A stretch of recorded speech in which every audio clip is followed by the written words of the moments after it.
Hare Krishna. Yes, Prabhuji. Yes, Hare Krishna. Today we will doing chapter 10 overview. Shri Gopal Pran Das Prabhuji, could you please take over the call now? Hare Krishna. Am I audible? Yes, Prabhuji. Yes, Prabhuji. Okay, thank you very much. Om Namo Bhagavate Vasudevaya. Om Namo Bhagavate Vasudevaya. Om Namo Bhagavate Vasudevaya.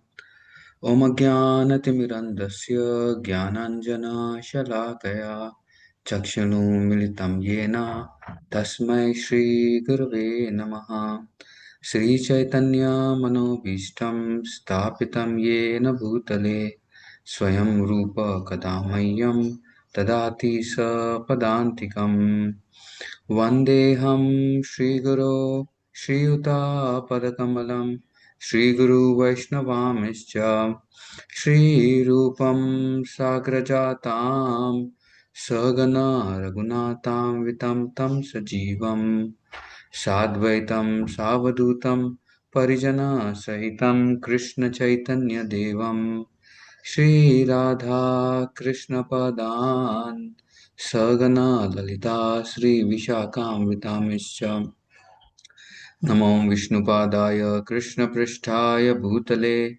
Srimate Bhaktivedanta Swaminiti Namine Namaste Saraswati Deve Gauravani Pracharine Nirvishesha Shunyavadi Paschat Desatarine Namo Mahavadanyaya Krishna Prema Padayate Krishnaya Krishna Chaitanya Namine Gauratishe Namaha हे कृष्णा करुणा सिंधु दीनबंधु जगतपते गोपेश गोपिका कांत राधा कांत नमस्तुते तप्त कांचन गौरांगी राधे वृंदावनेश्वरी वृषभानुसुते देवी प्रणमामि हरिप्रिये वाञ्छाकल्पतरुभ्यश्च कृपा सिन्धुभ्येव च पतितानां पावनेभ्यो वैष्णवेभ्यो नमो नमः जय श्री कृष्ण चैतन्य प्रभु नित्यानंदा श्री अद्वैता गदाधार श्रीवासादि गौर भक्त वृंदा हरे कृष्णा कृष्ण कृष्णा हरे हरे हरे राम राम राम हरे हरे हरे कृष्णा मुखं करोति वाचालं तमं नायते गिरि यत्कृपातं श्री गुरुदीन नमो Vishnu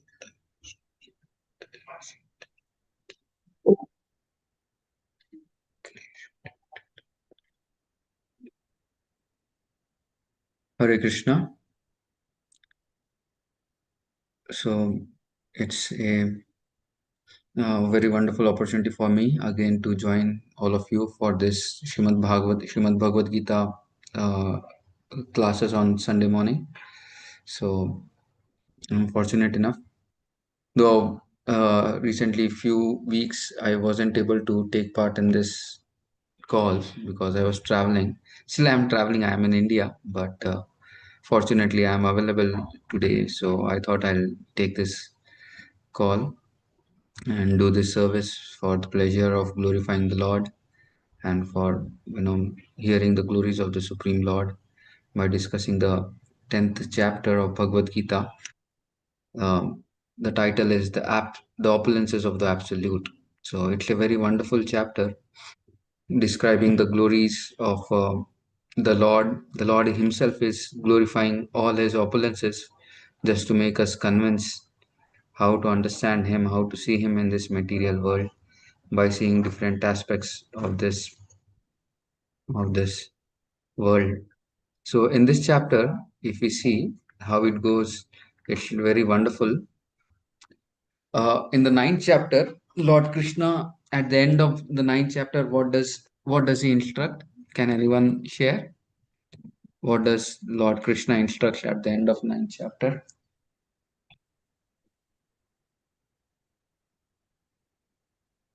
Anyone wants to share? At the end, he gives a very beautiful instructions to Arjuna.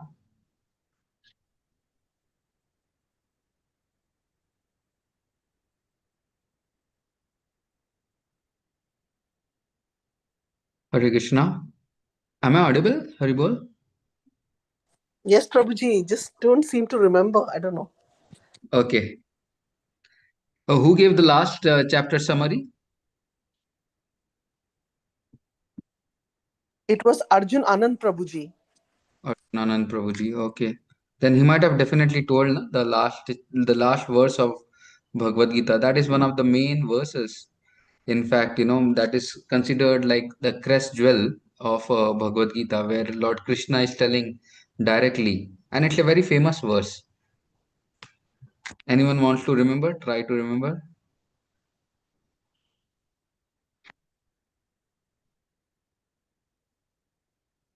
It's the most confidential knowledge, right? Chapter 9. Yes, yes, yes. The most confidential knowledge, chapter 9.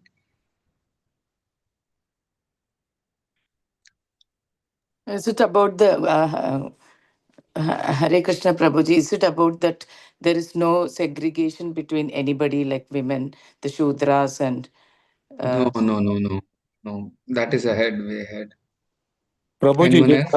Prabhuji, Krishna tell Arjuna declare to the world that मेरे भक्तों का कभी नाश नहीं हो सकता. Something No, else. no, no, no, not that one also. Name bhakta pranashyati. That is not there. Anyone else?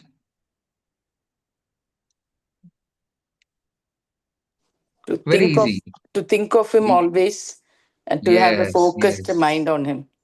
yes. Man manavo mad bhakto madhyajimam namaskuru mame veshyasi yukta nam atmanam mat pranayana. So here is telling, engage your mind always in thinking of me. Become my devotee, offer obeisances to me, and worship me. Being completely absorbed in me, surely you will come to me. Like if we consider, this is one of the crest jewel of Bhagavad Gita, the most confidential knowledge, by which Krishna is telling everyone how you can come and approach me, how you can always think of me. See, everyone has a problem with the mind. So he's telling what you should do with the mind. You should always engage your mind in thinking of me. In fact, Rupa Goswami Pad in Nectar of Devotion, what he tells, what instructions he gives is, he gives one instruction which is very, very prominent. That is, always remember Krishna and never forget Krishna. So here Krishna is also confirming the same thing. Engage your mind always in thinking of me, become my devotee. Whom, what should we do, what should we become? We should not have any other upadhis, like I am a upadhi, I am a mother, I am a father, or I'm working in so and so company. He's telling that all upadhis are very, very temporary, but what is the best upadhi you can have is, you can become my devotee. You should always be known as my devotee. Take that upadhi as the most important upadhi in your life. And then what you should do, you have a body with you, what you should do with the body. Now he engaged the mind. He's giving engagement to the false ego by asking, you should take which, this is the main identity what you should have, rather than me and my mind, or more things related to me. Rather than he's giving that, you become my devotee. That is like very important thing he's giving for the ego. And then what he's telling, he's giving for the body now.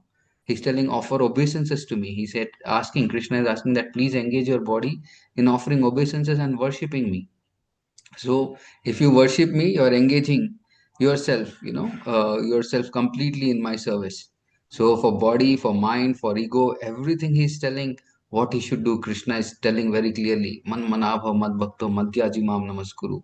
And then he's telling, being completely absorbed in me, surely you will come back to me. This is like the crest jewel. If you read Bhagavad Gita also, this is like, if you read if you take the complete Mahabharat, it has got around 1,25,000 verses.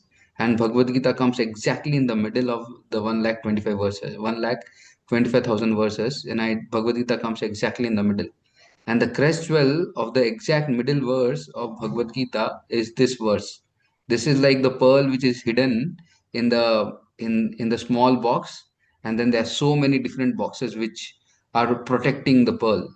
It's like this is the verse which is exactly the center of the Bhagavad Gita, where Krishna is describing the glories of devotional service, how one should engage in devotional service. That's why it is called most confidential knowledge. This is where Krishna is like completely telling everyone what one should do. It's like really, this verse is like the crest jewel of Bhagavad Gita, where Krishna is directly telling, if we go and read the complete Bhagavad Gita, unless one comes to this practice of engaging himself in Lord's service by engaging his mind, engaging his ego, engaging his words, engaging his body in the service of the Lord, and trying to get completely absorbed in Krishna consciousness, then only it's possible that one can come to Krishna. So Krishna is so clearly telling in the 9th chapter, that is the most confidential knowledge. He's ending with this one. He's giving such an important emphasis on this verse, that as soon as one reads this and one follows this thing, his life will come to a great amount of perfection.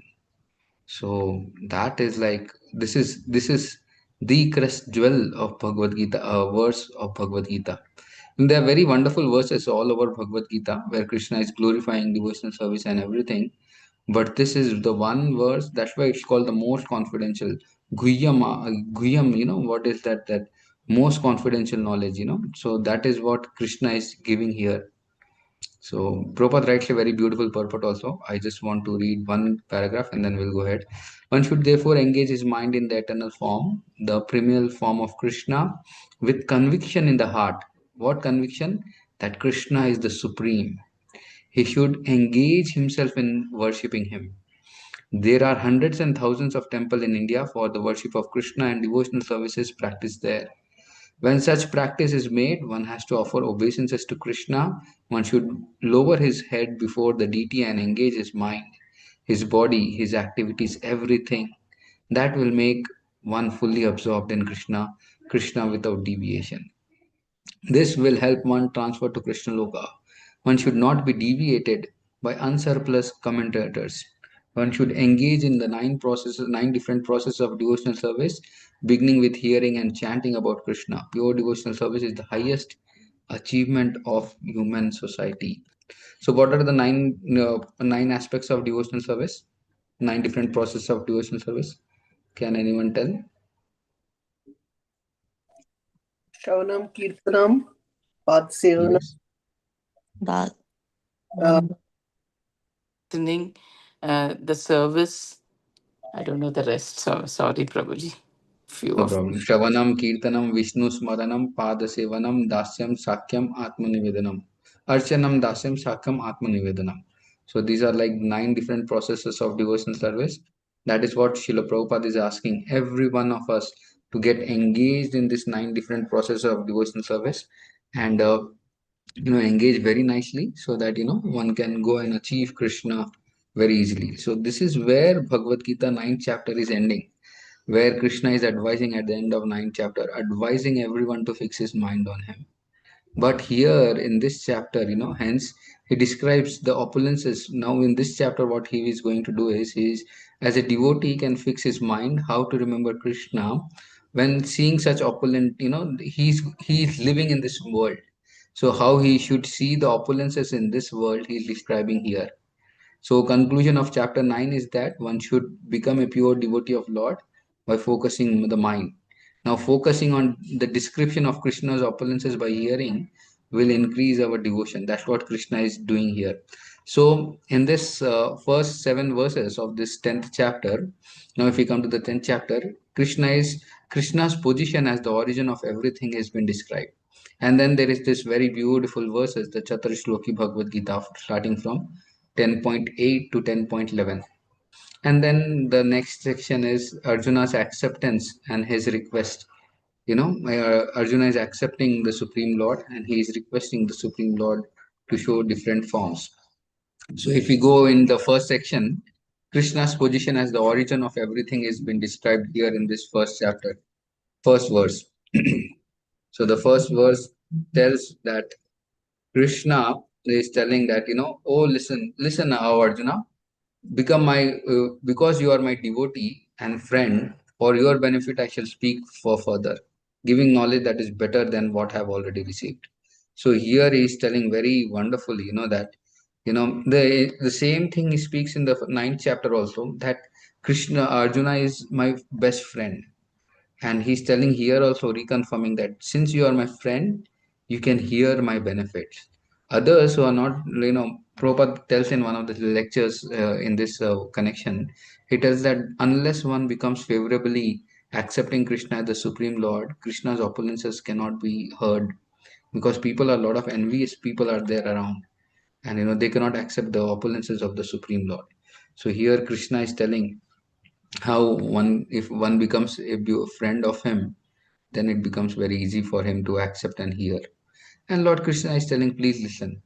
Just by hearing what happens by hearing. One, as soon as one is very eager to hear, what happens is he become qualified to perform devotional service.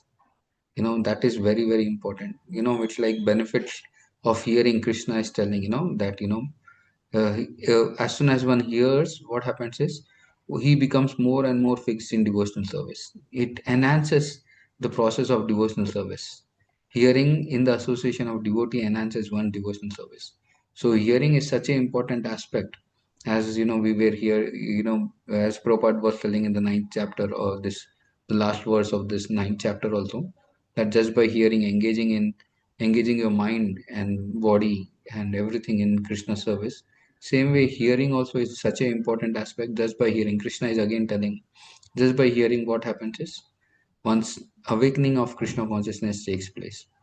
So every day, a devotee should have a very strong practice of hearing the glories of the Supreme Lord. Never a time should go where he is not doing anything. So either he should be hearing about the Supreme Lord, or speaking about the Supreme Lord, or thinking about the Supreme Lord. So when will that mananam happens? Mananam means thinking of the Supreme Lord or remembering the Supreme Lord happen, is only when there is proper Shravanam. So if Shravanam is strong, then mananam, on this remembrance will take place. So it's one of the greatest practice for a devotee. As soon as he gets up in the morning, he wants to hear the glories of the Supreme Lord. So it's very, very important. I've seen many devotees, as soon as they get up in the morning, they have the small speaker which they plug in, and they hear Prabhupada lecture, or they hear the lecture of, their spiritual masters, or, something in the morning they should hear. So it's a great, important aspect in devotional service, that one should have a strong habit of hearing. Every day there should be at least one or two lectures where we are hearing. And there is so much to hear. Bhaktisiddhanta Saraswati Thakur is telling that I can print every day, I can print 3-4 papers glorifying the Supreme Lord. There's so much to print and so much to hear and discuss about the Supreme Lord. People outside are printing so many newspapers just glorifying the world outside, which is very, very temporary. And they are glorifying, or they are projecting very temporary things. But here Bhaktisiddhanta Saraswati Thakur is telling there's so much to discuss about Krishna and his activities and different things, that if one starts hearing about the Supreme Lord, it becomes very, very easy actually. So hearing, Krishna is telling here, please listen, that is he's emphasizing. So it's like one of the important aspects in the practice of devotional service. Shuno, he's telling Shuno in the Shuno me prananam vacha. So he's telling that thing. So in this next verse, and here in this verse also, the word used is Bhagwan. As soon as Bhagwan description comes, Prabhupada writes about, from Vishnu Puran, he tells that what is the definition of Bhagwan? What is the definition of Bhagwan?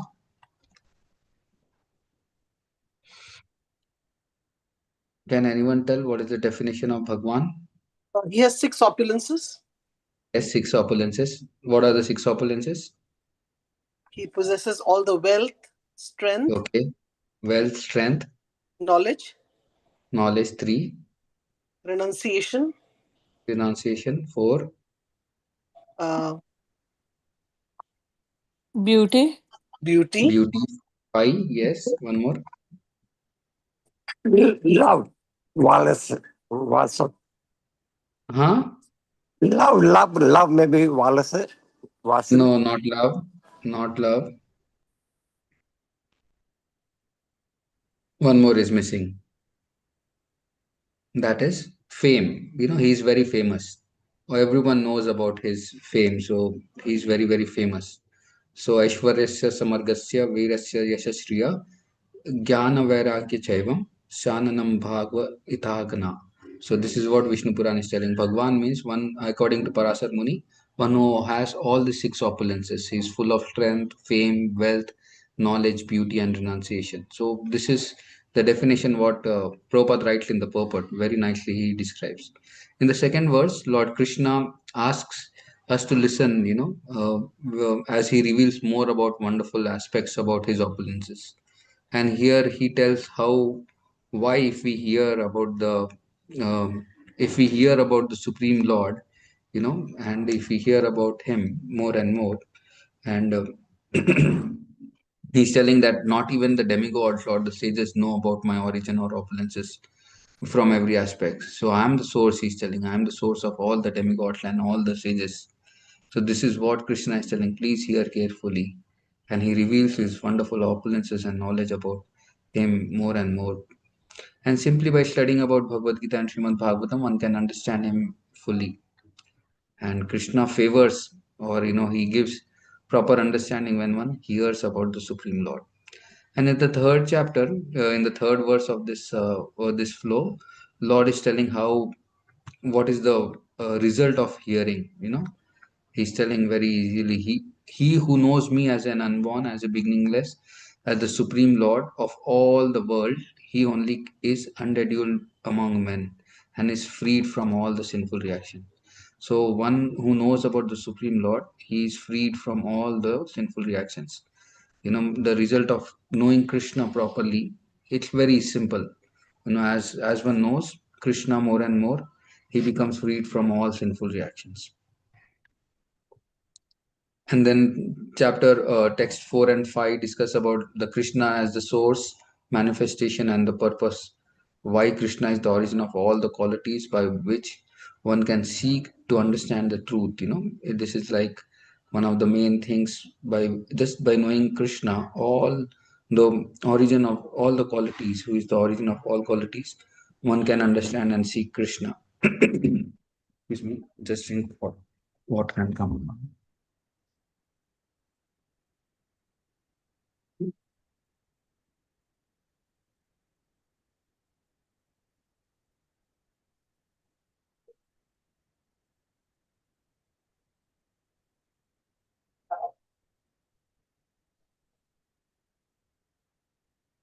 Krishna is the different source, different qualities, be that good or bad, are all created by Krishna. Nothing can manifest in this material world which is not in Krishna. So Krishna is telling, I am the source of everything. So how is he the source of everything? Intelligence, knowledge, freedom from doubt, delusion, forgiveness, truthfulness, control of the senses, control of mind, happiness and distress, birth, death, fear, fearlessness, non-violence, equality, satisfaction, austerity, charity, fame and infamy. All these various qualities of the living being are created by me. That's what he's telling. And where does this manifest? Everything manifests by Krishna throughout the universe, in the human society and the society of demigods. And what is the purpose of all these qualities? What we have just read has been discussed. Everyone can have their Gita actually. Someone can just keep sharing the Gita also, because I'm seeing different notes also, different notes. So I cannot share. If someone wants, now they can share according to the verse. They can just share the Bhagavad Gita translations. So we are just reading the translations and going ahead. Someone would like to do that? In this one, who is the host? Hare Krishna, Prabhuji, who is the I'm not able to do that. Like, I just don't know the technology. okay. Yeah. Okay, Only the let host me. can do it, Prabhu, right? You can do, only the host can. Okay, I can do that also. Yeah, okay, I'm able to do that. So I am reading from the Veda base only. So these are like few of the things. I hope everyone can see also. Yeah, Those who are able to see. you can see. So these are all the qualities of Krishna, what we have discussed, and everything is manifesting everything is manifesting here. So here, second. So here, what Krishna is telling is very wonderful. What is the purpose? For whom are these created? Krishna creates for those who want to advance in Krishna consciousness. That's what Prabhupada is writing in one of the purports, that the person who has to develop within and by devotional service only can automatically develop all these qualities. So he's telling that as soon as a devotee comes to this knowledge, he can very easily understand this thing. So, what are the qualities what Krishna is telling in this fourth couple of verses? He's telling about intelligence, buddhi. He's telling the power to analyze the things in the proper perspective. That is intelligence. And he's telling knowledge, jnana. Jnanam, he's telling.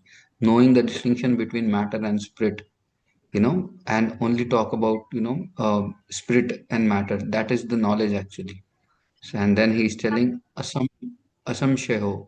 He's telling freedom from doubt and delusion can be achieved only when one acts without hesitation based on the understanding on transcendental philosophy, noting that nothing should be accepted blindly. So that is what freedom from doubt and delusion is there. So these are the like wonderful qualities, the 8 qualities what he's describing, and then he's describing about shama, tolerance and forgiveness. Excuses the minor offenses of others, and one should practice bare insult, and dishonor from others. And then he's telling about satyam, truthfulness. Truthfulness means facts which are presented as they are, without for the benefit of everyone, not distorted truths about the supreme, about the supreme personal for some own personal interest. We are distorting the truth. Sometimes people do that, they present the truth, but only for to the benefit to for their own things, like, the Mayavadis have their tendency to present Mayavadi philosophy. Why? Because they think it's proper for them to present, because they themselves are practicing. So if they speak the glories of the Supreme Lord, then it becomes very, very tough for them to speak the personal aspect. So they cannot present it. So if that is the way they are dishonest to the people around. So when we ask proper questions to them, then they cannot answer it. So truthfulness, satyam, has to be followed. And then dhamma, controlling of the senses. Senses should be not be used unnecessarily for personal sense gratification. And then shama, control of the mind, restraining the mind unnecessarily to thoughts like the money, power of thoughts that should be developed in the association of guru and sadhu and shastras. So controlling of the mind happens when we have a proper association of guru, sadhu and shastras. And then sukham and dukham, one should not be carried away with unnecessary happiness and distress what is happening around. So always consider what is favorable and what is unfavorable in Krishna consciousness. So this is what he is speaking about, the different qualities what he has discussed. And he's discussing more actually, and that is uh, discussing the 16 qualities, that is bhaya, abhaya, abhayam, ahimsa, shamta, yasha, dama, tapa, tushti. So all these things are like satisfaction, austerity and penance, charity, fame, equality, non-violence, fearlessness, birth. So all these qualities Krishna is describing in this chapter, and he's telling, I am the origin of all these qualities. And for a person who is a devotee, he can automatically get all these qualities. For him, he should not endeavor so much for acquiring these qualities, but he should endeavor to become a devotee of Krishna. That is what he's telling. And then as soon as one develops these qualities, what happens is a person is, he comes out of the sinful activities, what he's telling. And in the next verse, if we come to the next verse, he's telling how Pitamaha, he's telling this very wonderful shloka wherein he's describing the glories of Lord Brahma, and he's telling how Brahma is the great sages. And one second, I'll just share this.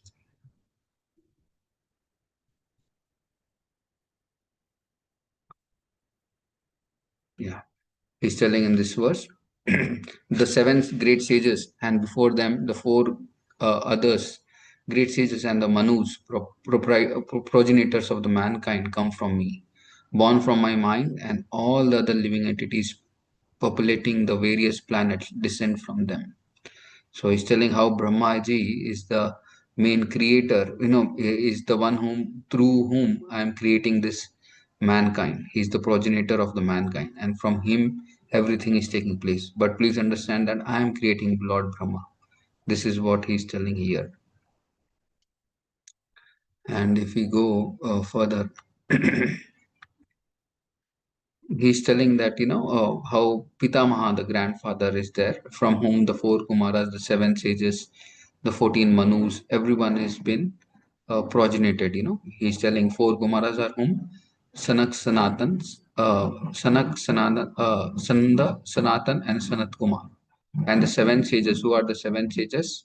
Kashyapa, Atri, Vasishta, Vishwamitra, Gautam, Jamadagni, and Bharadwaj. These are the seven sages which are the first progenitors of Lord Brahma, or from whom Brahma is creating.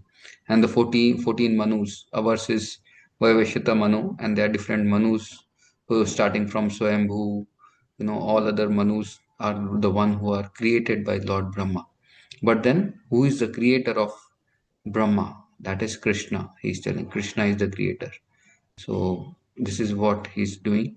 And Brahmaji does tapasya for thousands of years just to understand his own origin, and then do this. The complete description comes in the seventh, in the second chapter or second canto of Srimad Bhagavatam, where Brahmaji is bewildered by his own origin. So it's very important that when we hear about the glories of the Supreme Lord, and when we discuss about Brahmaji, that we should understand what is the highest summit of the spiritual perfection is the knowledge of the Supreme Lord. Knowing Krishna is the supreme origin of everything is one of the most important aspects. What is needed to be known. So once if you know the opulences of Krishna, then it becomes very easy to understand and know the sweetness of Krishna. So this is a very important aspect, that knowing the opulences of Krishna is one of the greatest things, and this is where we are learning the opulences of Krishna. And from here, the next section starts about how this is the very wonderful verses what we are starting to read. This is the Chatushloki Bhagavad Gita, which is the sum and summary of the complete Bhagavad Gita. It is described in this 4 verses. So we'll be reading this 4 verses. Aham sarvasya prabhavo. Please repeat. सर्वस्य प्रभवो Sarva prapatyate. मत्तः सर्वं प्रवर्तते Iti matva bhajante mam. इति इति मत्वा मत्वा भजन्ते भजन्ते मां माम् Udabhava samanvita. बुधभावा भावसमन्वितः Samanvita. Someone can read the translation. I am the source of all spiritual and material worlds. Everything emanates from me. The wise who perfectly know this engage in my devotional service and worship me with all their hearts. This is like one of the crest jewel of the of Bhagavad Gita verses. One of the best verses. Aham sarvasya prabhu. In fact, Prabhupada, and I've heard from Radhanath Maharaj also. He using this verse so many times, describing how Krishna is the origin of everything. We heard about this verse, that Ishvara Parama Krishna Sachidananda Vigraha Anadiradir Govinda Sarva Karana Karanam. Same way, this verse is the thing which describes how Krishna is the source of everything spiritual and material. Everything emanates from me. Om Purnamadam Purnamidam Purnat Purnamudachyate Purnasya Purnamadaya Purnameva Vasishyate. This is the Isopanishad verse where he is telling that everything is emanating from me. Everything is coming. Whatever is coming from me is complete whole, and everything what is complete whole, what is coming from me is complete in itself. And whatever is coming from me, in spite of everything coming from me, there is nothing incompleteness within me. So that is what Krishna is telling, and here he is telling the same thing, that I am the source of all the spiritual and the material world, and everything emanates from me. Those who engage, those who are very intelligent, if they know about this aspect, that everything comes from me. Sometimes it's very very challenging to understand how this material world is working around, how everything is happening, how this spiritual world, material world, how small small things are manifesting. But without Krishna's energy, or without Krishna being there, nothing gets manifested. So for a devotee, he should have such great firm faith and conviction that without Krishna being without Krishna, it's not possible that anything can manifest in his life or in others' life or in this world. So this is something which has the greatest amount of knowledge actually. And those who know this thing, this knowledge, it may appear to be very simple, but it has a very profound effect actually.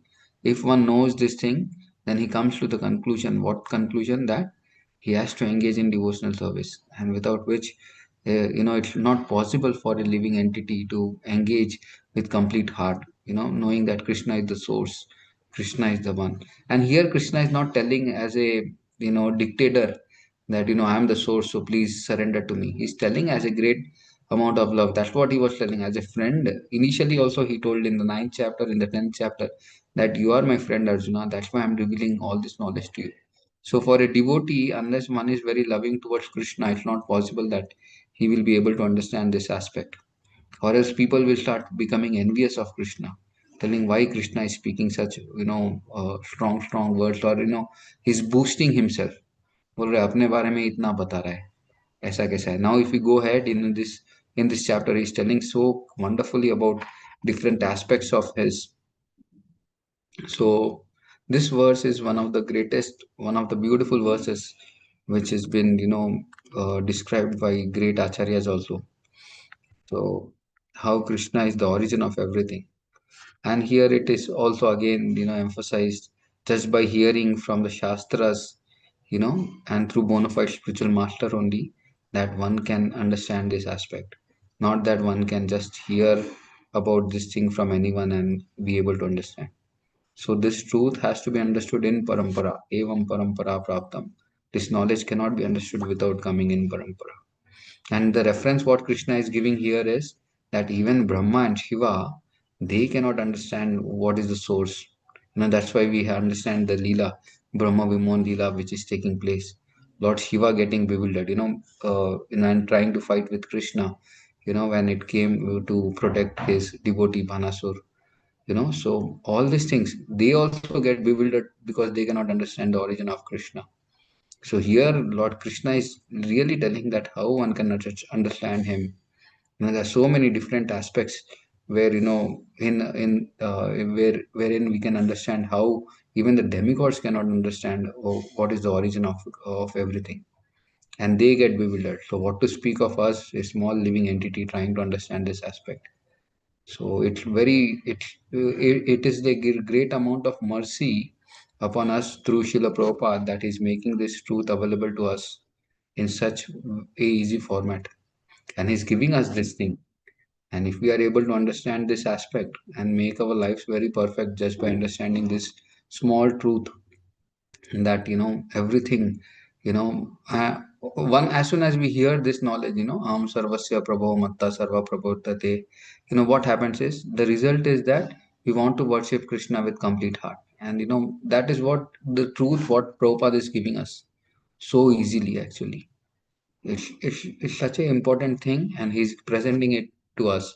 In other Bhagavad Gita's, what you read around, they don't explain this aspect so easily. But Prabhupada has emphasized so much about this aspect of understanding the supremacy of the Supreme Lord, supremacy of Krishna. It's like something which is very, very wonderful and very, very beneficial for everyone. And one can really understand, as soon as we understand this truth about the Supreme Lord, that he is the source of original source of the spiritual world and the material world, everything manifesting through him, then what happens is our heart starts loving Krishna. Our heart wants to worship Krishna, such person who is like a father, like our father. Why do we love our father? Because he provides everything to us. Same way, Krishna is a father, loving father, who is providing everything for a living entity. Even the air what we are breathing has been provided by Krishna. He's telling that I am the original source of the air what you are breathing. I am the original source of the water. I am the original source of the food what you are eating. I am the source of your, living in one way. Your clothes have been provided, your home has been provided, everything, whatever is there around you, It's been provided by Krishna. He's like a loving father who is providing for everyone, every living entity. And now Krishna is telling, as soon as one knows this thing, then one starts loving his father and engages himself in his service and then completely surrenders to the Supreme Lord. So this is one of the beautiful verses of Srimad Bhagavad Gita, wherein Krishna is explaining about very beautiful aspects of supremacy. He's not boosting himself, but he's telling very clearly, if you understand this aspect, then what happens is you will engage in Krishna, you will engage yourself in my service. And there are many different slokas, from the different Upanishads, what Prabhupada is describing in the purport also very beautifully about the different aspects, how Krishna is the supreme. We're not touching that thing, but we'll go to the next verse.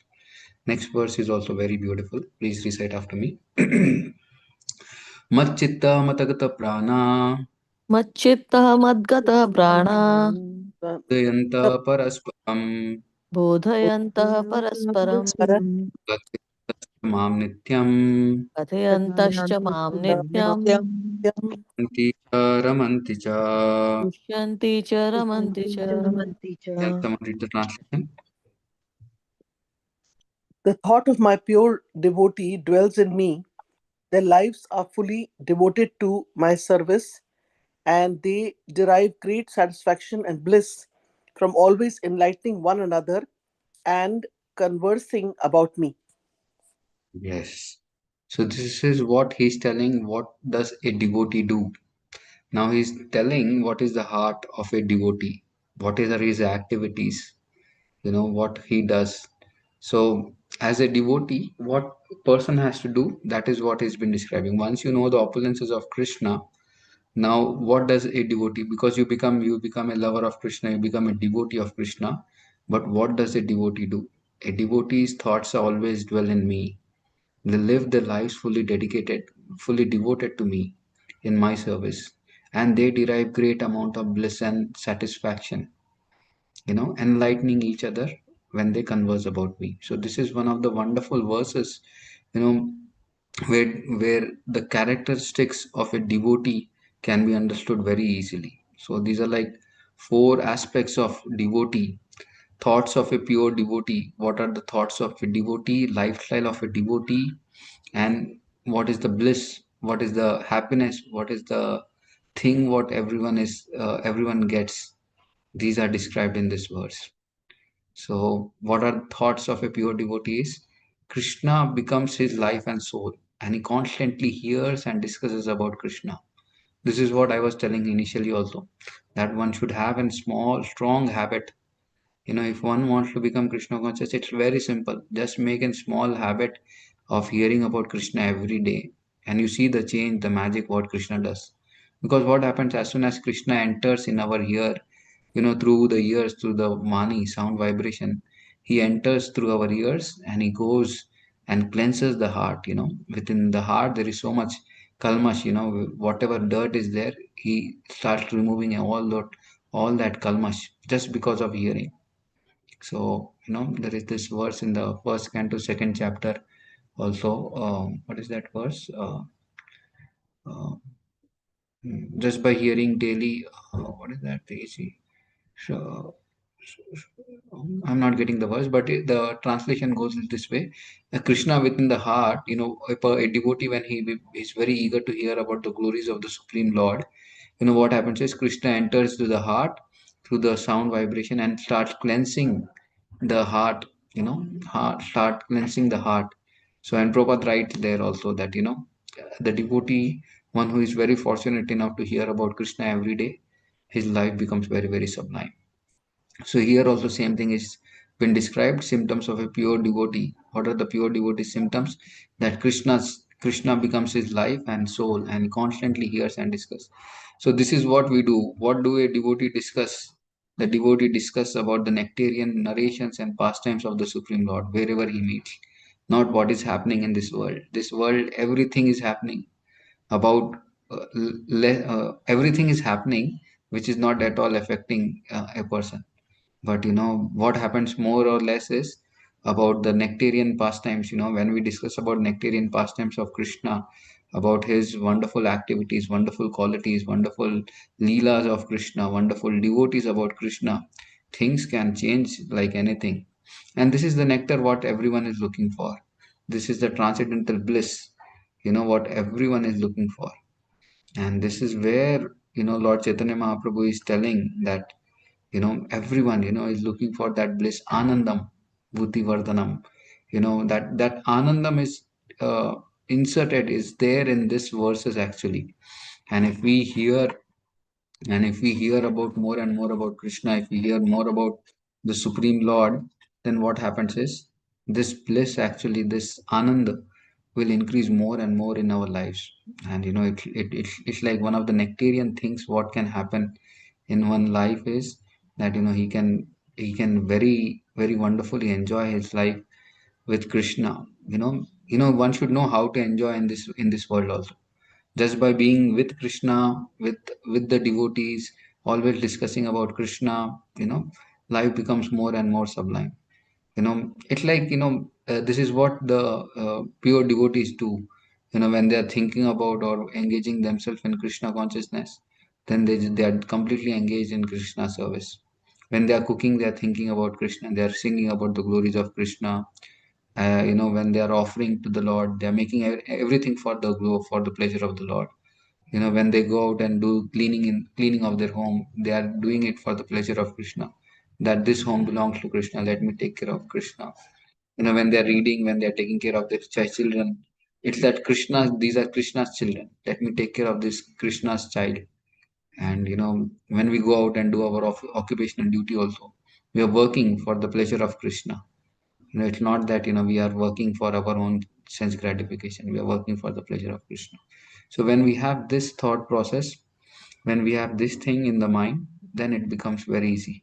So this is one of the verses where Krishna is teaching how a devotee of his live in this material world without getting contaminated.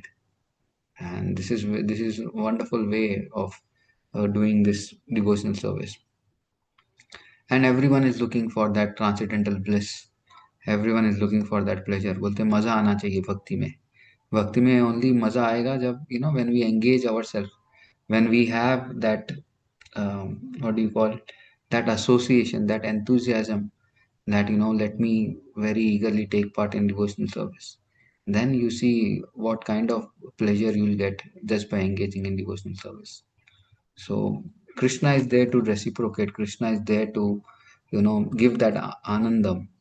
But are we ready to take that anandam? That is one of the main things, what one should do, one should aspire for. So it's very beautiful verse describing, very simple verse but very beautiful verse describing the activities of a devotee. What does a devotee do? When a devotee meets, you should judge, you should whenever you meet a devotee, you should always think what are you discussing with the devotee.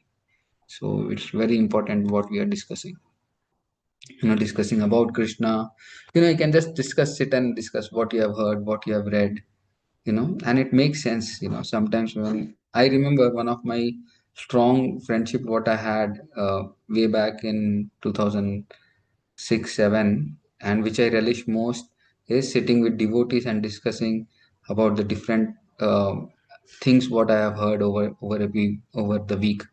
So when we used to go to the temple on Sundays, I used to sit with one of the devotees. We used to take prasadam together, and we were like 4 5 of us, and everyone used to just discuss the different glorious aspects of devotional service. Or devotional service means what all activities we were hearing, what all lectures we were hearing. This point was so wonderful, this I heard from Maharaj lecture, this I heard from Prabhupada book what I have read.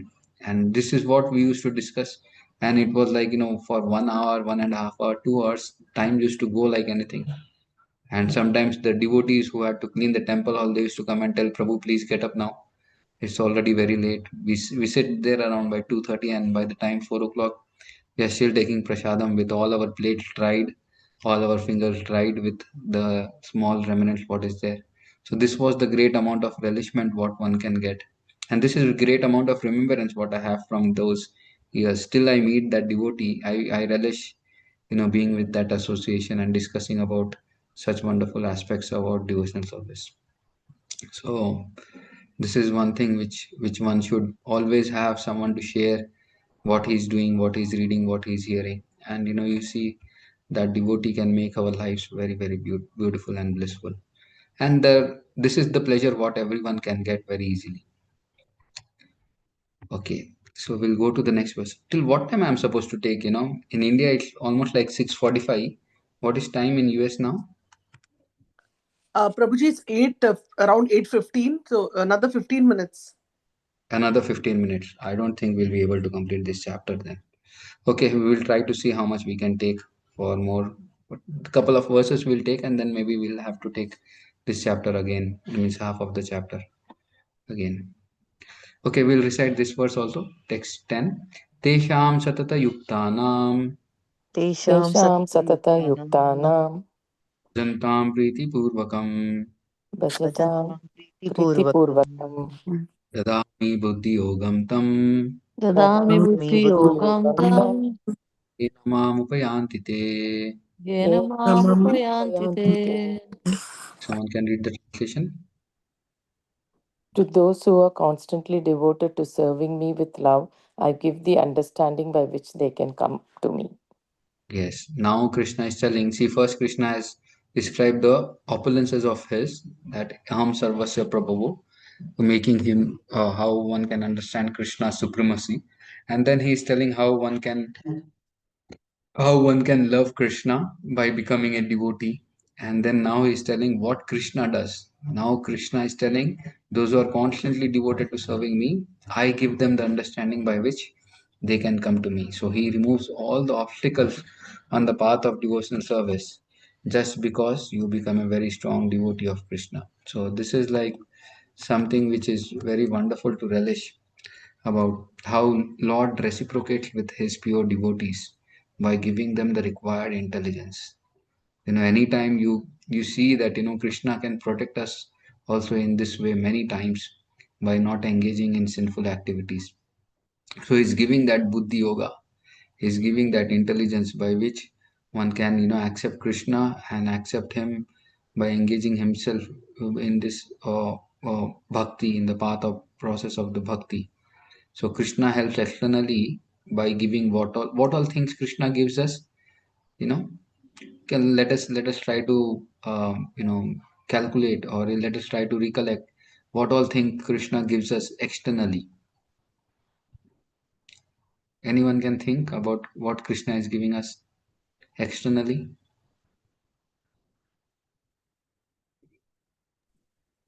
Sunlight, air, Okay, sunlight, air, water, yes, water,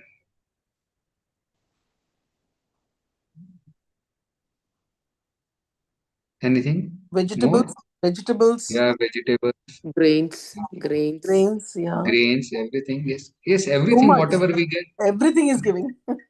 Everything whatever we are using, whatever we is needed for our living, Krishna is giving us. So if we calculate more, go a little more deeper in your spiritual life and think what all Krishna has given you. Now in spiritual aspects, now this is all materially things you have Krishna has given. Now in spiritual life, what Krishna is giving us, now calculate, remember those things, recollect those things.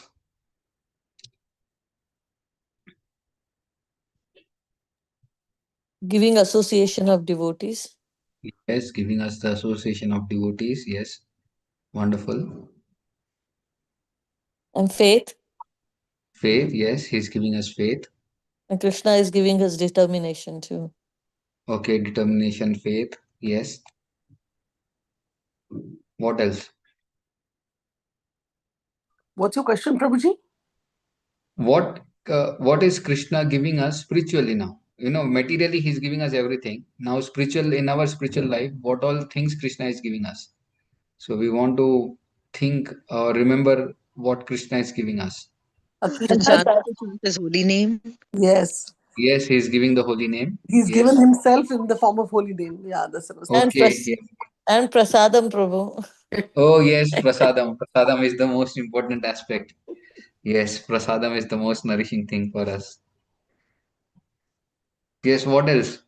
There's so many things Krishna has given us. scriptures. Yes, he has given us scriptures. And I think also the very thought to think about him, also he gives us that thought, right? Yes, yes, he's giving us the remembrance, or he's giving us those desires to think about Think him. about. Krishna has given us Srila Prabhupada. Yes, this is what I was waiting. Krishna has given us Srila Prabhupada. Yeah. Yes, he has given us Srila Prabhupada. And Srila Prabhupada has given us festivals, temples, Rath Yatras. So much Srila Prabhupada has given us. Much, much Yes, more than anyone could give. yes. This is what Krishna has given us through Srila Prabhupada. So many things, so many festivals. Krishna, in the form of his festivals, in the form of holy name, prasadam, scriptures. One of the main things what I'm still waiting for, what Krishna has given us, is he has given us Guru. He has given us in our lives a spiritual master who can guide us, help us in our process of bhakti. So when Krishna gives, Krishna reciprocates with that pure devotee what all things he gives. If we just understand, this is a verse where we can reciprocate, or where we can think always about what all Krishna is giving us in our spiritual lives, in our material life as well as in our spiritual life. He has given us a bona fide spiritual master. This is such a great, rare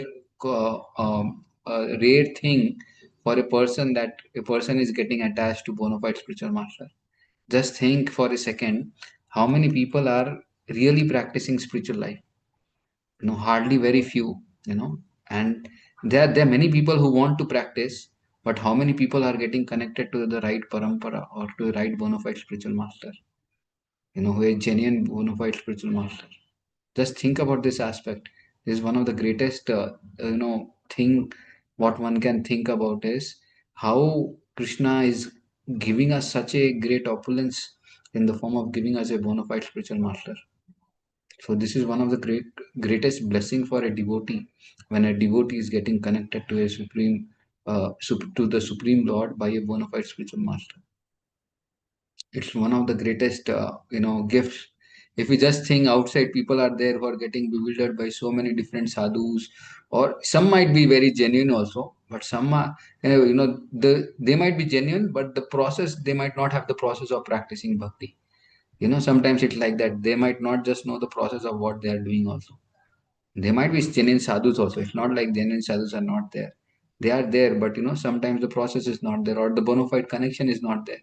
They want to follow very simple life, but somehow they don't know the way of living in this material world by engaging everything in Krishna's service. So it's one of the greatest things what Krishna has given us, by giving us such great opulences of such a wonderful sadhus, what he has given us.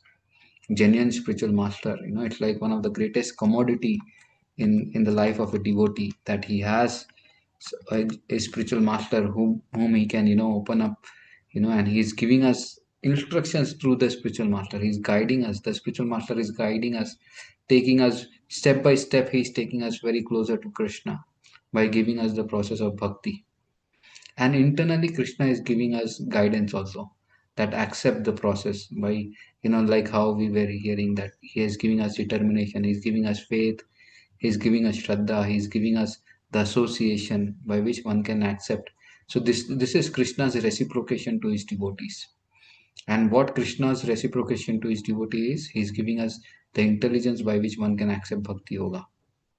So the only qualification what Krishna is asking from a devotee is that he should become very sincere, and he should devote his life, his activities in serving Krishna. When devotee does that, then what happens is Krishna is ready to bestow his blessings, his mercy upon that devotee, like anything. And only expectation what Krishna has is that the person should just work for him. Some sort of work he should do to love him and to serve him. And the way is very clear.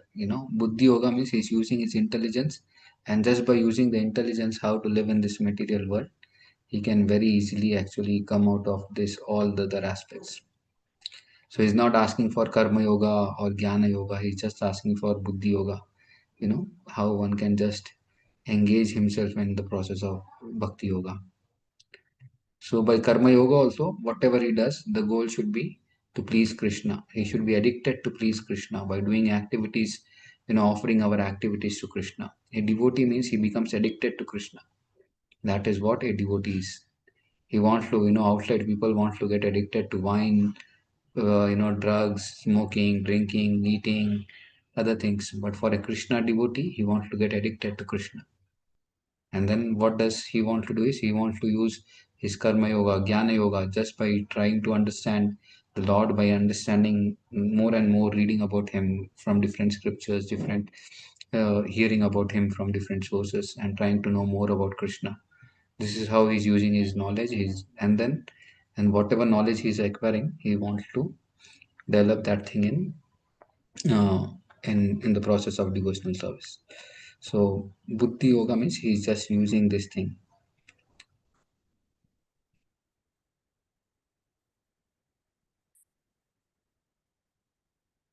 So can we just take one more verse, or should we take question answers now? We'll take one more verse. I think then the Chaturshloki Bhagavad Gita is over. So next time, whoever is taking, then they can take from the Chaturshloki Bhagavad Gita. Okay, I'll just share this thing one second. तेषामेवानुकम्पार्थम् तेषामेवानुकम्पार्थम् अहमज्ञानजन्मताम् अहम् अहम् अज्ञानजन्म अज्ञानजं तमः नाशायाम् आत्मभवस्ततो नाशायाम् आशयाय आत्मभावस्तु आत्मभवत्स्तुतो ज्ञानदीपेन भावसुता. ज्ञानदीपेन ज्ञानदीपेन भास्वता भावसर्वथा Swata. So we can read the translation.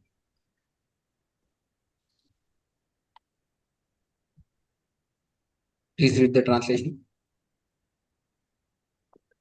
To show them special mercy, I, dwelling in their hearts, destroy with the shining lamp of knowledge the darkness born of ignorance. Yes. So this is what Krishna does now. He's telling very wonderfully, what Krishna does. And here Prabhupada is writing the pastime of Prakasanand Saraswati, how he was, when Lord Chaitanya Mahaprabhu was in Banaras, and he was chanting Hare Krishna. This is like a small pastime where, Krishna is, and he was, Prakasanand Saraswati was a Mayavadi philosopher. And he wanted to tell Lord Chaitanya Mahaprabhu what you're doing. You're doing just a small sentimental activity of chanting Hare Krishna.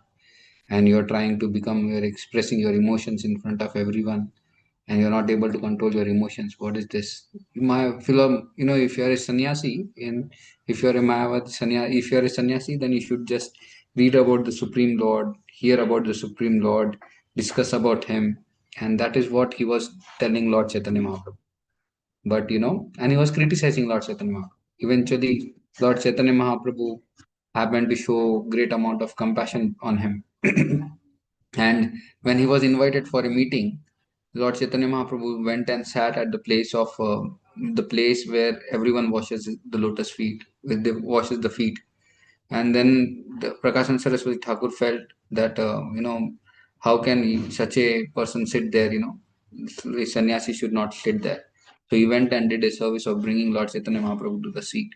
And just by rendering that service, all his ignorance got destroyed. And after that, the discussion what follows, where Lord Chaitanya Mahaprabhu describes how that his spiritual master has taught him this chanting of Hare Krishna. He told, reading of scriptures is not meant for me. Only by chanting Hare Krishna, this Hare Krishna, Hare Krishna, Krishna Krishna, Hare Hare, Hare Ram, Ram Ram, Hare Hare. All the spiritual emotions which are related to the Supreme Lord get awakened in the heart. And this is what my spiritual master has told me. And I am trying to do that thing. And by doing this thing, I am getting great amount of pleasure. And this is where Lord describes the glories of the Supreme Lord and destroys the complete Mayavad philosophy. And there Prakashan Saraswati becomes a great devotee, leaving everything behind. And so this is something like very wonderful to understand also, that the Lord destroys all the impediments and dispels all the ignorance from the heart within the shining lamp, from the lamp of knowledge. So this is like the great amount of uh, great amount of thing what Krishna does is he reciprocates with the devotee by destroying all the impediments and dispels all the ignorances. This is Krishna's special mercy upon the living entity who is practicing devotional service. And we ourselves can understand in our lives how Krishna is protecting us through many, many things what are taking place in our lives. So, it's like uh, it's wonderful to think about Krishna sometimes, how Krishna has protected me through various situations or various circumstances where he has protected my faith, protected my protected me from falling down, protected me from going away from the association of devotees. And this is like one aspect of thinking how Krishna's mercy is flowing in our lives. So if we read this four verses and understand the mercy of Krishna, what Krishna is reciprocating, then in our lives it will be a great amount of success just by understanding this thing, how Lord reciprocates with his pure devotees. How Lord is responsible for this thing. He's giving us not only devotional service. As a devotee, he's trying making us how to understand how to please him, and he's very wonderfully convincing us by his inconceivable energies. He's within the heart of a devotee, he's dispelling all the darkness.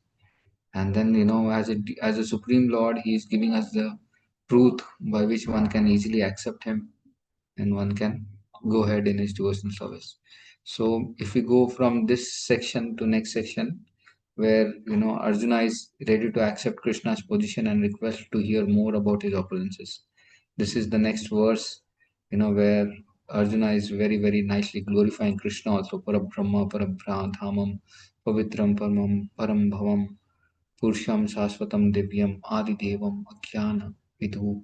So he's telling about the glories of the Supreme Lord, where how he is such a wonderful personality, where everything about him is so wonderful. And Krishna accepts the Supreme Lord, just by hearing these four verses. So that's why these verses are like Chatushloki Bhagavad Gita. Sorry, I could not go more. I should have gone little faster, but these verses were like very wonderful to discuss, and I did not wanted to rush because these verses makes us go very deeper in our practice of bhakti. So we could have just read the translation or gone through an overview, but then when we discuss about these verses have like great amount of depth of knowledge, great amount of application in our own lives. So wanted to spend some time here on discussing these four verses rather than rushing.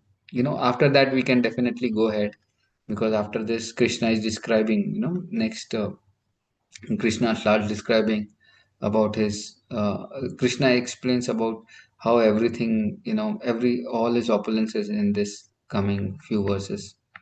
First is how one should hear the opulences is therein, and then after that, 19 to 42 verses, Krishna is just telling about all the opulences of of him. That is very wonderful, wonderfully described here.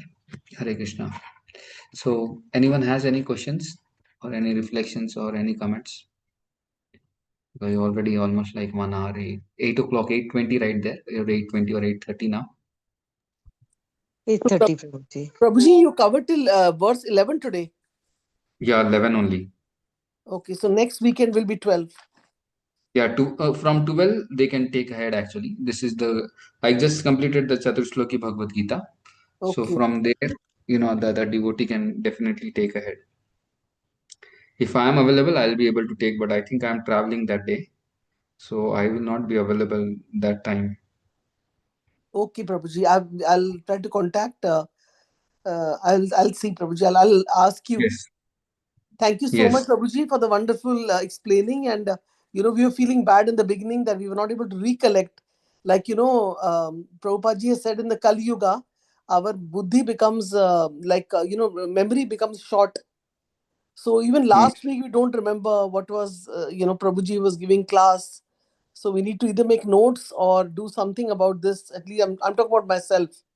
So that way Yes. some recollection is there, because as a speaker so many wonderful, they're coming and speaking, but then we're not remembering. So, and I was thinking that it's such a simple thing, na?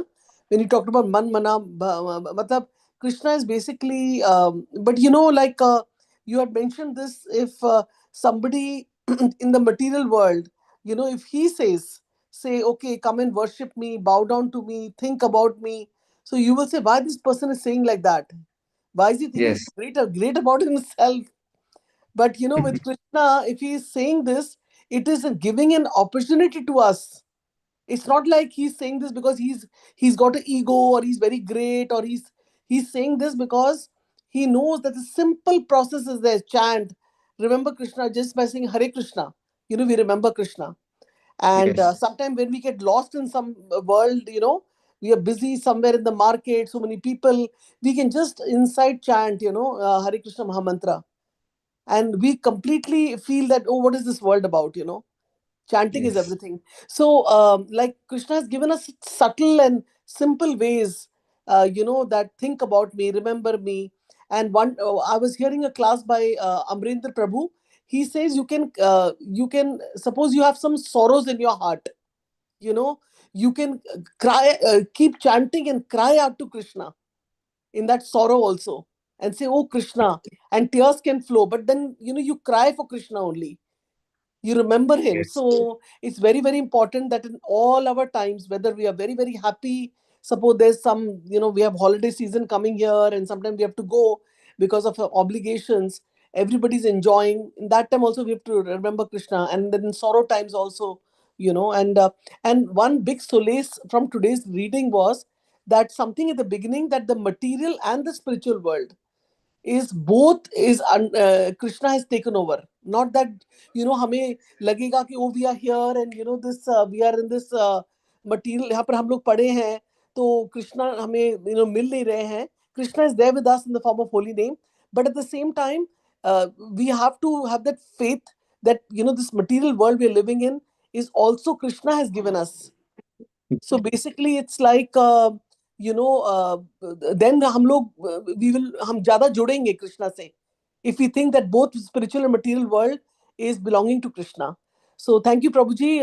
I don't have a specific question, but some very enlightening thoughts after hearing from you, and you're highlighting all this, very nice. You speak so nicely. Thank you, Prabhuji. We look forward for association. Thank you. Yeah, if anybody Thank you has for your questions, comments for Prabhuji.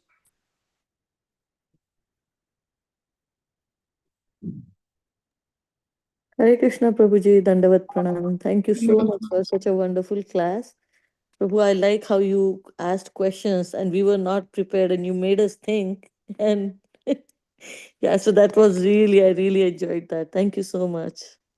It's one of the things, if we have a reciprocation class, like, the audience is also reciprocating, then we can understand, we can put more energy. The speaker also gets enthusiastic to speak. So if you are very enthusiastic about remembering, asking questions in between also, that makes us think, okay, oh yeah, someone is really understanding, someone is really, thinking about some aspects. So it should be always like that. So thank you very much for, answering whatever I was trying to ask. So thank you, and thank you, Mataji, for wonderful explanation of your realizations. It's always good to always think about Krishna, how Krishna is trying to give us so many things. Just within this next week, you are going to have this class is every day or only every Sunday, right? We have Bhagavatam from Monday to Friday, and Bhagavad Okay. Gita, we are doing slow study on Saturday. Okay. And then a summary of chapters is going on Sunday, as all decided by Shama Rasika Mataji. We just Yes. following. So, Yeah. so what I was thinking was, within this next few days, one should always think about what all things Krishna has given us. Just the last thing what I was discussing, Hmm. one should just keep thinking about what all things Krishna has given us. This is a great amount of contemplation what one can have in his life, about calculating things what have Krishna has given us. Every day, if you write down three, four things on a paper, just take a paper and just write four things, what Krishna has given us today, or what Krishna has given us spiritually, materially, or anything. If you get thought, just write it down on the paper at the end of the day, 4 things. And at the end, end of the week, you just calculate, how Krishna is giving us so many things, so many things. So Yeah. it will become like a great amount of, it will develop great amount of gratitude in our heart for Krishna. And we want to love and reciprocate with Krishna, so with many ways what Krishna is giving us. Yeah, Prabhu, at the same time, when we express our gratitude to Krishna for all the things he has given us, can you please shed some light on how to be grateful for all the sorrows and miseries, some that are like really unbearable, that Krishna puts us in so many situations. How to take those, Prabhu? I know Kunti Mataji's prayers are there, but then yeah, one after other. We are not at that level of Kunti Mataji's prayer, Yeah, that that is we like can not process. Like we can't. take all the troubles, all the obstacles what Krishna is putting us. This is something which is wonderful to understand also, how Krishna, is just not a person who never understands what a person is going through. And one more important aspect about this thing is that Krishna puts us through many tests also. It's not easy that when we want to become Krishna conscious, there is no test. There are always tests. Always there is a test. There is a test of getting up early in the morning and going for Mangalarti or sleeping in the bed. That is one of the tests what Krishna puts us in. That starting our day with a test, in one way, if we just have a different vision of looking ahead. So Krishna is going to put us through many different tests. It's not an easy thing. I'm just telling this small test, but through many different emotional situations or physical situations or relationship situations, where we are going to find a lot of problems in our lives. And there is, in one way, Krishna is putting us through so many different tests, but Krishna within the heart also understands what you're going through. And Krishna is there always to protect us, to give us light, and give us and take us through this all problems actually. So it's not that Krishna is just putting us through different situations, but Krishna knows what you're going through, and Krishna just gives exactly to the right amount of difficulties that you can tolerate, or you can go through. Krishna understands that very easily and very wonderfully and very clearly. He understands that what a person is going through, and he gives the right amount of test for everyone. For us, we are not getting test like, Srila Prabhupada. Srila Prabhupada had heart attacks when he was trying to preach Krishna consciousness. When he was trying to travel in Jalduta, he was having heart attack, and he still did not give up that process of bhakti. He told, okay, now that's enough. Let me go back to India immediately as soon as he landed in US. Well, I'm going through such great difficult times. Because Krishna understands these are like the obstacles what Krishna is putting us. Krishna is putting test to Srila Prabhupada. And there are failure after failure in the life of Srila Prabhupada when he was trying to preach Krishna consciousness. So for a pure devotee, he's putting different obstacles according to his level. At our level, Krishna is putting us to different obstacles. For a brahmachari, the obstacle might be, he might face a problem with authority. For a grihastha, the obstacle might be he might face a problem with the husband and wife, or they might be obstacle with the job. They might be obstacle with some relationship in his family, or someone is going through a tough time, or for a person it can be like a physically, or he's going through different diseases, some chronic diseases, or some extreme diseases. So Krishna puts us in different situations just to make us understand that this path needs complete surrender. Krishna needs complete surrender from us. In any situation we are put in, Krishna needs that. Krishna wants that there is no other person whom we are turning to except me.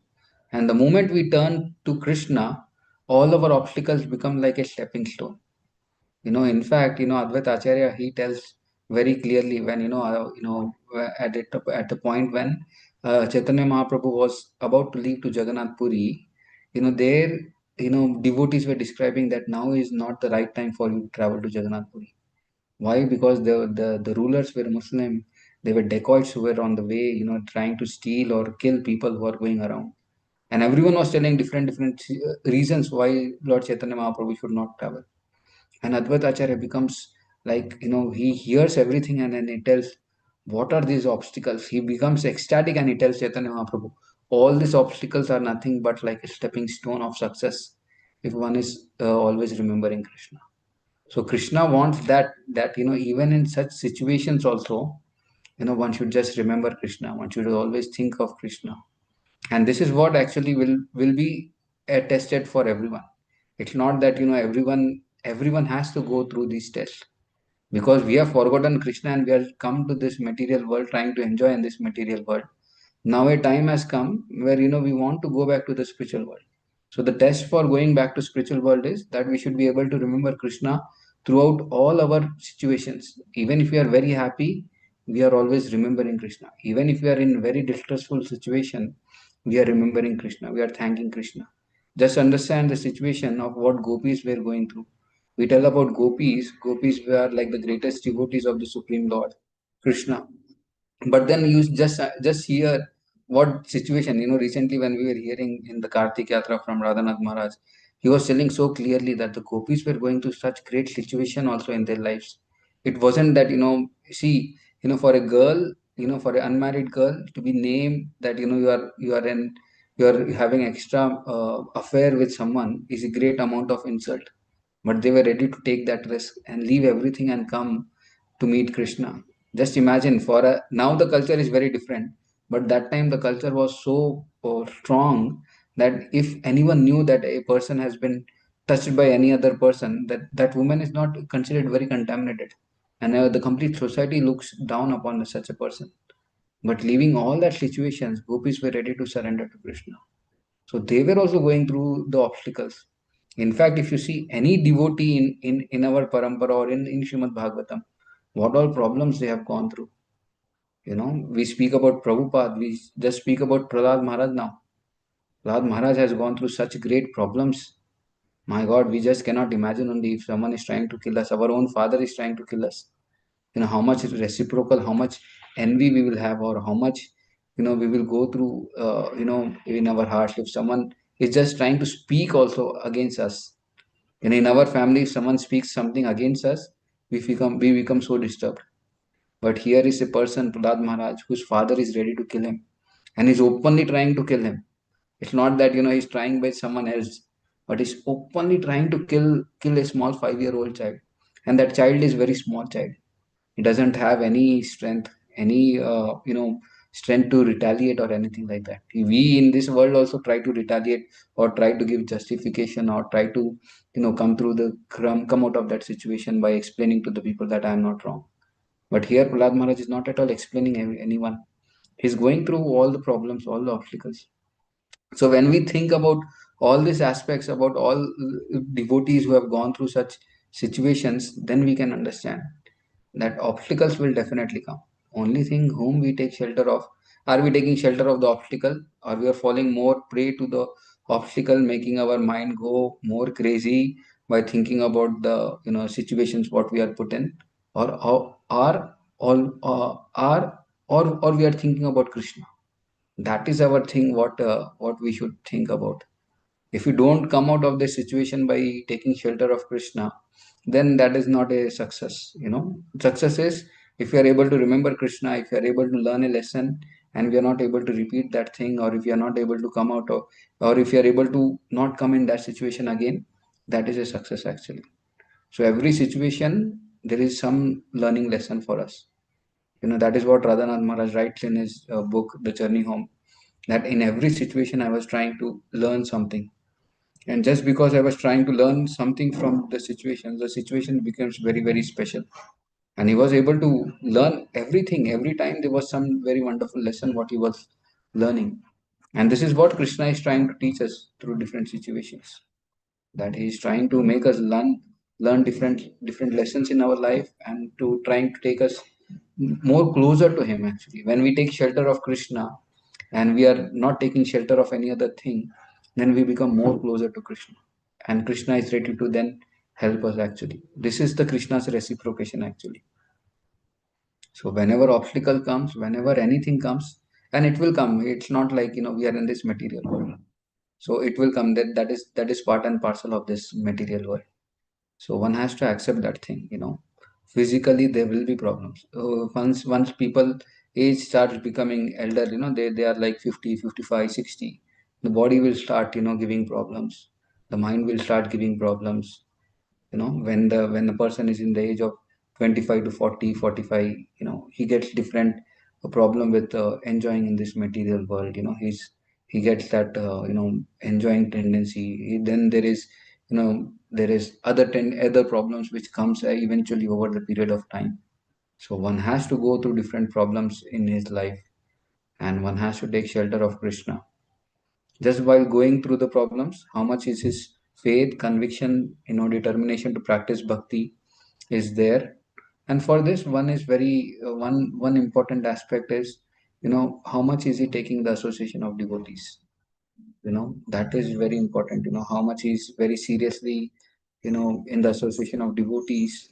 Any problem is there if he's not discussing with the devotees and not trying to come out of that situation, then it will be by himself he cannot do. So he should definitely take some shelter of devotees, and by that all the problems become very, very easy. So these are my thoughts about the question what you have asked.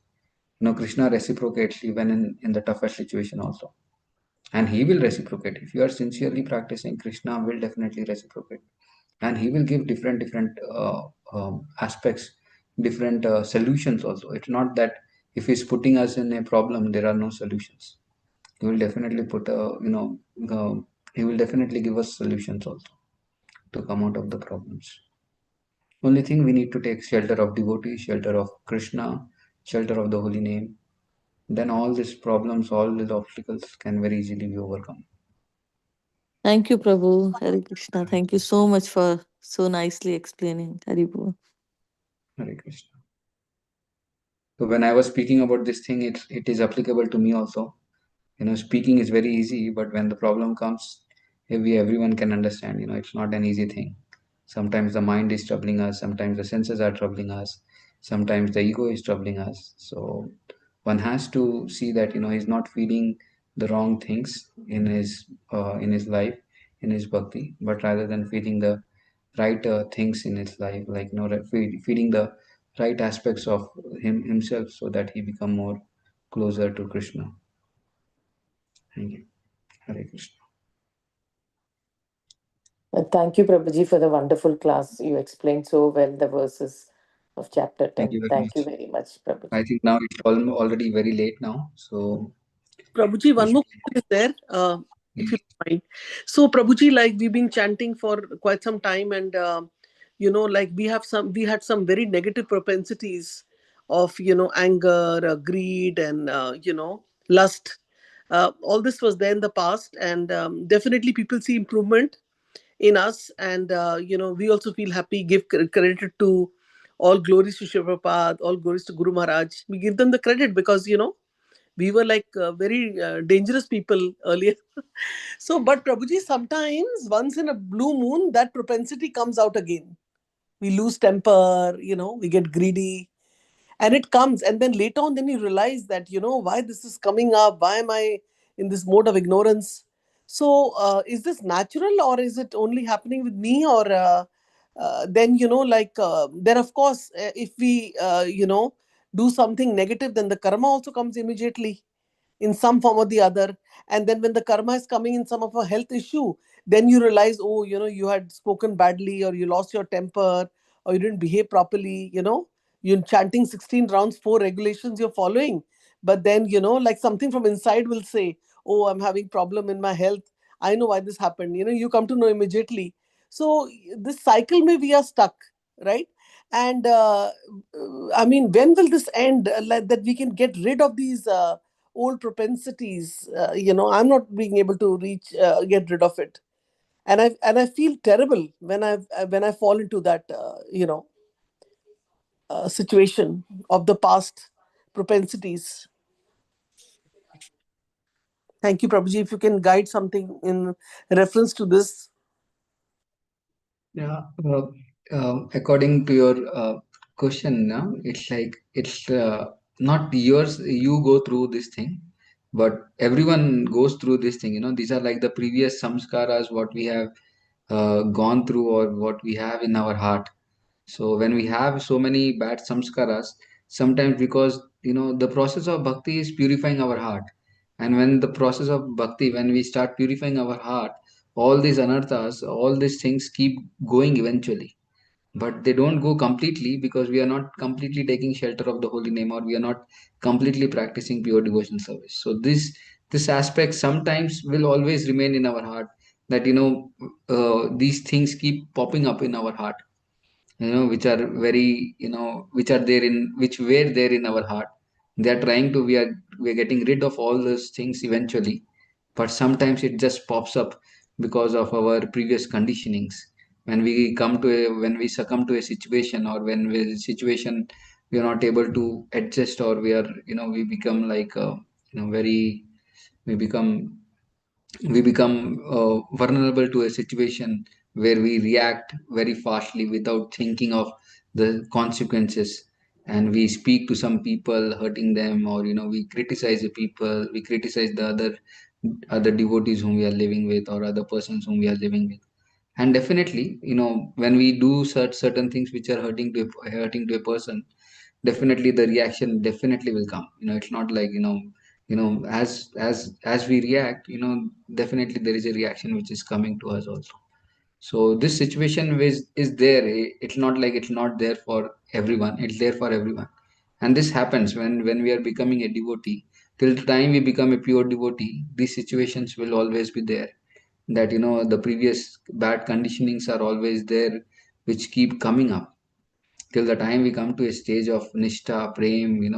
Till that time, it's like it's always there.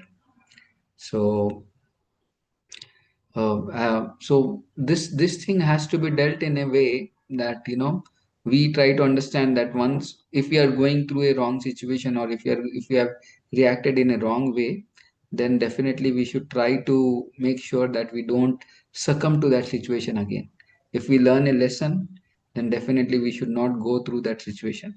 One thing what I have heard and learned from Radhesham Prabhu is very wonderful.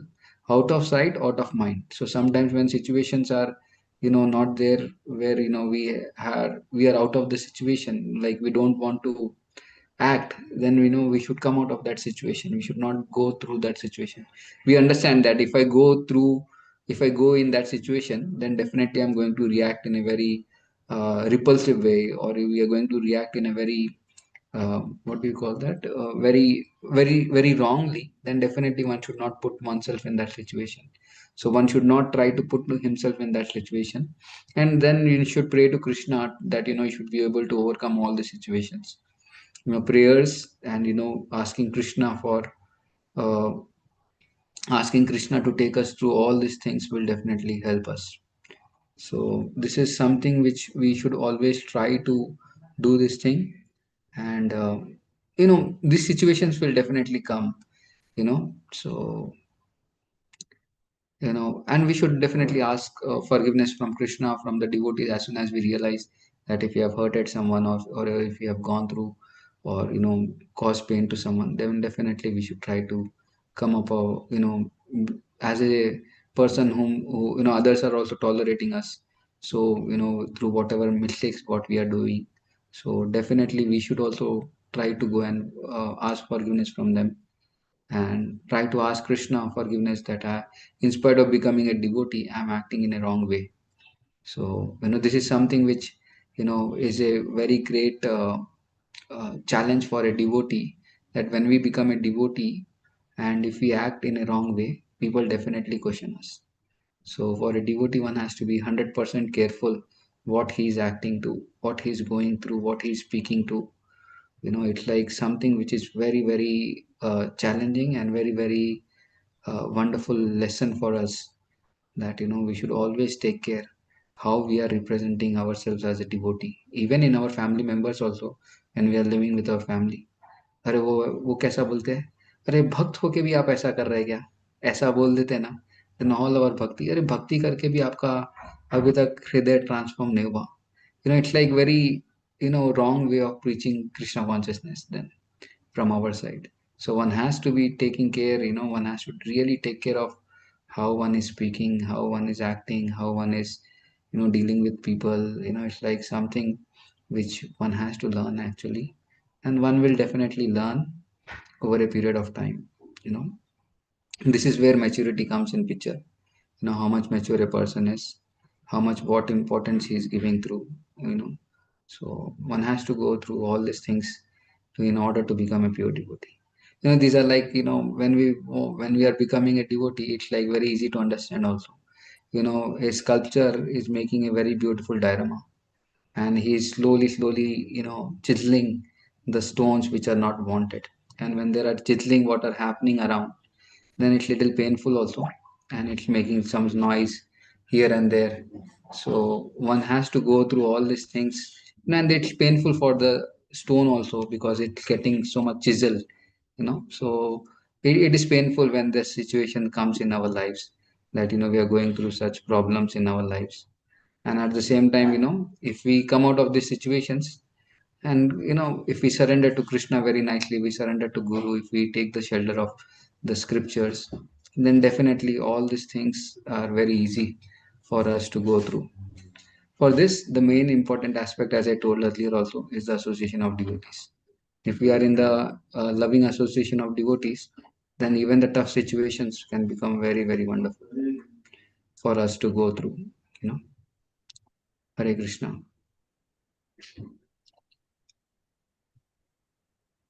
Thank you so much, Prabhuji. Like, first of all, I'm not the only one in this boat, And one Mataji is very nicely written. I was just thanking her. Yeah.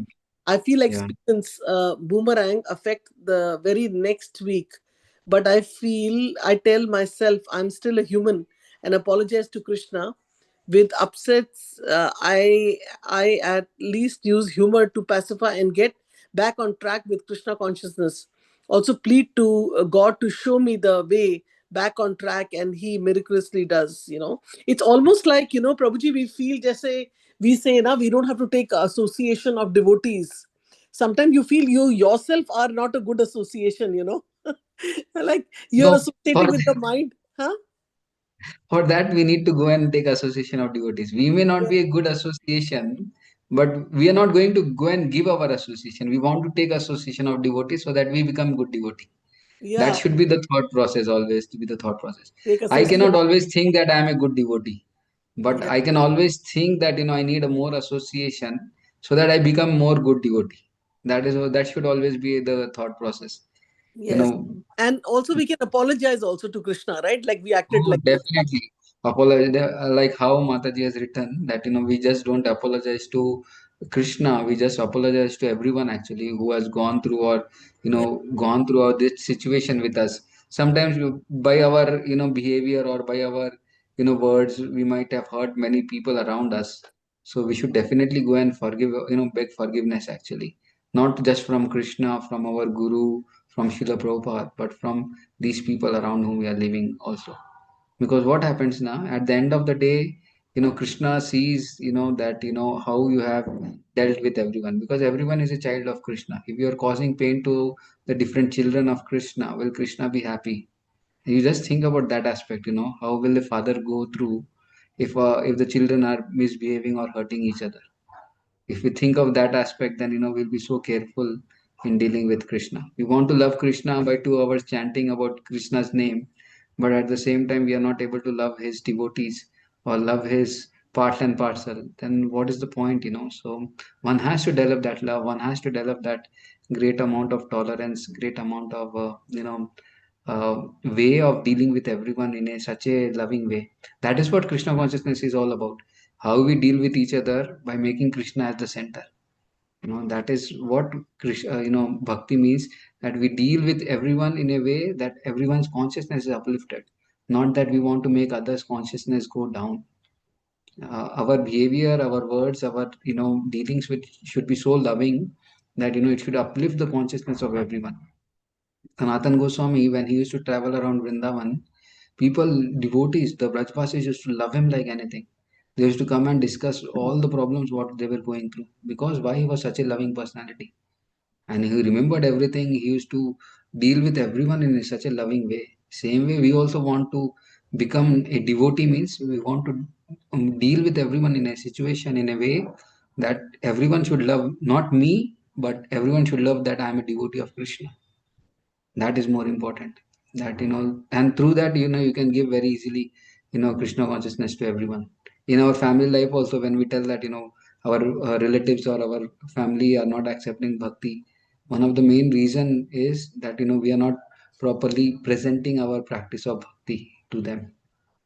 This is something like which is very, very challenging for a grahastha, that they're not able to present themselves in a very Krishna conscious way, especially when it comes to dealings, especially when it comes to understanding or situations where we need to adjust a little bit, where we need to accept every situation in a way which is very, very every situation in a way that it's making them come closer to Krishna rather than making them go away from Krishna. So one has to beg, this comes over a period of time. This comes with the mercy of Krishna only. And it's like we should pray to Krishna every day, that that he should not put us in any situation where we are trying to put a wrong name to Krishna by our dealings or our behavior or our words. So this should be a part of our prayer also every day. Hare Krishna. Thank you so much, Prabhuji. Sorry to take so much time, but just a very, very wonderful answer. And I hope I can remember it. I'm going to make some notes on it. So, I can not reach that stage of apology. Just, be good and stay peaceful, because that affects our chanting also. Yes, it affects everything. It affects our chant, our consciousness, everything. Yes. Yes, And thank you very much. I think it's getting late now. yeah. I have time. I am in India. It's evening for me. I'm just, Something else to do. If your breakfast or your other things, you have yeah. to go to temple also, I think. I have a habit of So asking, does anybody have any comment or question for the last time? Maybe we have spoken a lot and others were not given chance. They can go yes, and wait for a couple of seconds, otherwise we'll end the call. Hare yes. Krishna, Prabhuji, you explained very well, but the reaction is the immediate one and all on that one. And then after a certain time, we realize that I have done something wrong and all. And I used to beg to Krishna and all, give me for the future, I can be corrected. But reactions come immediately, that is, we are losing, I am losing my temper. No, so the reaction, that's what, we have to see that we don't react so fast. We should understand the situation, and the consequences are there, which are coming definitely, and we don't think about the consequences. So the thing is, we don't react in a way, very repulsive way. We react, or we think and then we speak, or it's very important. When we think that we are chanting or we are becoming a devotee, then how we are able to speak to the other people, especially in our home, how we react. So, someone doesn't hear our words, then how do we react? Sometimes we just don't react only, we are like silent. And Krishna will definitely see that it's time and situation which changes actually. So it's very important, like we should be very, very thoughtful in our words, in our behavior, and we should start thinking also, ki how are we doing these things, how is it affecting everyone. So if we don't think, then it will be very, very challenging. So one has to be very thoughtful in his way of presenting himself, way of reacting, way of speaking. Then situation changes actually. And the more important thing is we should pray to Krishna that please allow me to change this situation. Then it will be possible. Then it will be very easily be possible. Thank you, Prabhuji. Hare Krishna. Hare Krishna. Thank you very much. Now we should end the call. If any questions are also there, we'll take it next time. Thank you very much for giving this opportunity. Though I have spoken so many things, but for application also, I need all of your blessings. Whatever I have spoken, I should be also able to apply in my life whenever this situation, tough situations, or any challenging situation comes. So please bless me also. And though speaking is very easy sometimes, but application is always very, very difficult. So Krishna should be able to help me to apply all these things what I have spoken also. So I need all of your mercy, blessings also. All of you are very senior to me, but as a service we just try to speak, trying to make us more go deeper in our understanding of Bhagavad Gita. Hare Krishna. Jai Srila Prabhupada ki jai, Samved Yeah. Gaur Bhakt ki jai. Yeah. I beg Jai. lotus feet by chanting Yeah. this prayer. Jai. Vanta kalpasya kripa sindhu bhaivacha. Thank you. Vaishnavyo namo namaha. Anand अनंत को वैष्णव वृंद की जय, Jai. शिला प्रभु की जय, Jai. संवेद गौर भक्त वृंद की जय, श्रीमद् Jai. भगवद गीता की जय। His Grace Shri Pran Prabhuji ki jai. Jai. Thank you, Prabhuji. Thank you, Prabhuji. Thank you. Thank you.